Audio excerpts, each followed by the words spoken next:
رات کے 10 بجے ہیں۔ السلام علیکم، یہ ریڈیو پاکستان ہے۔ عظمیٰ علی سے خبریں سنیے۔ اہم خبروں کا خلاصہ۔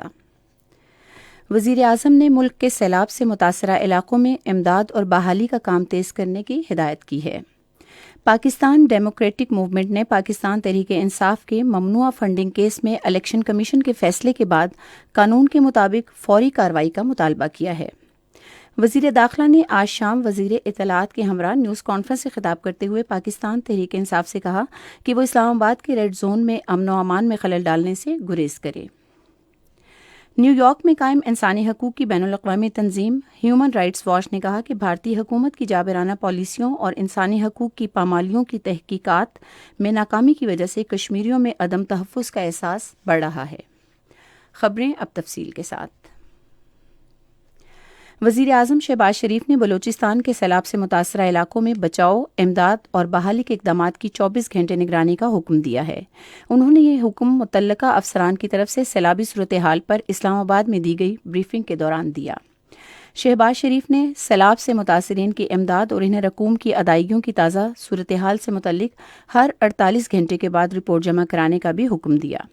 وزیر اعظم نے متعلقہ حکام کو بولان، کوئٹہ، زوب، ڈکی، خزدار، کوہلو، کیچ، مستونگ، ہرنائی، قلعہ سیف اللہ اور سبی کے علاقوں میں امدادی رقوم کی تقسیم کا عمل تیز کرنے کی ہدایت کی ہے۔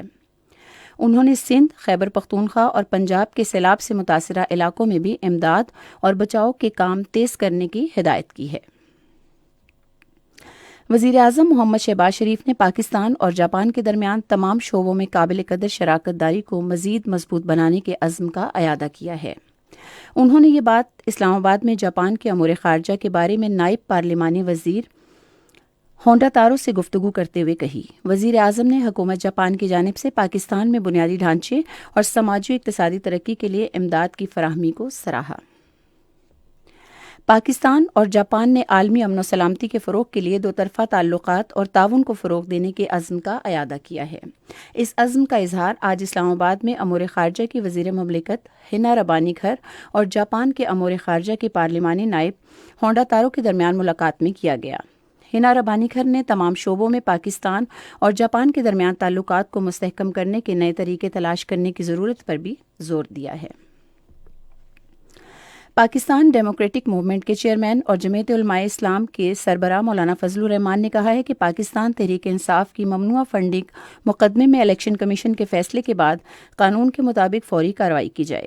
انہوں نے پی ڈی ایم کے رہنماؤں کے ہمراہ آج اسلام آباد میں ایک نیوز کانفرنس سے خطاب کرتے ہوئے کہا کہ پاکستان تحریک انصاف کی ممنوعہ فنڈنگ ثابت ہو گئی ہے اور یہ پی ٹی آئی کے چیئرمین عمران خان کے خلاف فرد جرم ہے۔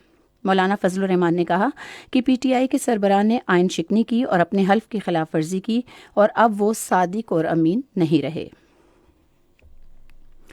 وزیر خارجہ رانا ثناء اللہ نے پاکستان تحریک انصاف سے کہا کہ وہ وفاقی دارالحکومت کے ریڈ زون میں امن و امان کی صورتحال خراب کرنے سے گریز کرے۔ وہ آج اسلام آباد میں وزیر اطلاعات و نشریات مریم اورنگزیب کے ہمراہ صحافیوں سے گفتگو کر رہے تھے۔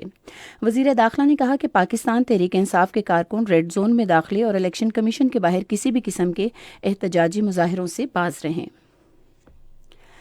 وزیر خارجہ Bilawal Bhutto Zardari Association of South East Nations Regional Forum کے 29ویں وزرائے خارجہ اجلاس میں پاکستانی وفد کی قیادت کے لیے کمبوڈیا پہنچ گئے ہیں۔ یہ اجلاس فنام فین میں کل سے شروع ہوگا۔ روانگی سے قبل اپنے بیان میں وزیر خارجہ نے کہا کہ وہ اجلاس میں شرکت کرنے اور آسیان ملکوں کے نمائندوں سے دو طرفہ تعلقات کے قیام کے منتظر ہیں۔ اجلاس میں 27 رکن ممالک کے وزرائے خارجہ اور ایشین ریجنل فورم کے نمائندے شرکت کریں گے۔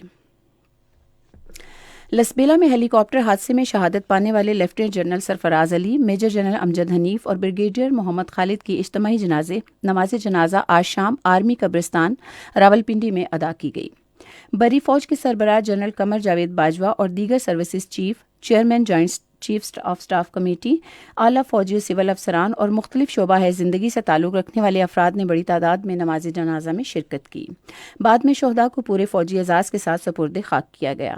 بلوچستان میں سیلاب زدگان کے امدادی آپریشن کے دوران شہید ہونے والے دیگر فوجی افسران اور نوجوانوں کی نماز جنازہ ان کے آبائی قصبوں میں ادا کی گئی۔ نیو یارک میں قائم انسانی حقوق کی بین الاقوامی تنظیم ہیومن رائٹس واچ نے کہا کہ بھارتی قابض انتظامیہ نے اپنے غیر قانونی زیر قبضہ جموں و کشمیر کی خصوصی حیثیت منسوخی کے 3 سال بعد بھی مقبوضہ علاقے میں آزادی اظہار، پرامن احتجاج اور دیگر بنیادی حقوق پر پابندی عائد کر رکھی ہے۔ کشمیر میڈیا سروس کے مطابق ہیومن رائٹس واچ نے اپنی ویب سائٹ پر جاری ایک بیان میں کہا کہ بھارتی فوج اور حکومت کی جابرانہ پالیسیوں اور انسانی حقوق کی پامالیوں کی تحقیقات اور ان میں ملوث بھارتی فورسز کے خلاف مقدمات چلانے میں ناکامی کی وجہ کشمیریوں میں عدم تحفظ کا احساس بڑھ رہا ہے۔ اس کے ساتھ ہی خبریں ختم ہوئیں۔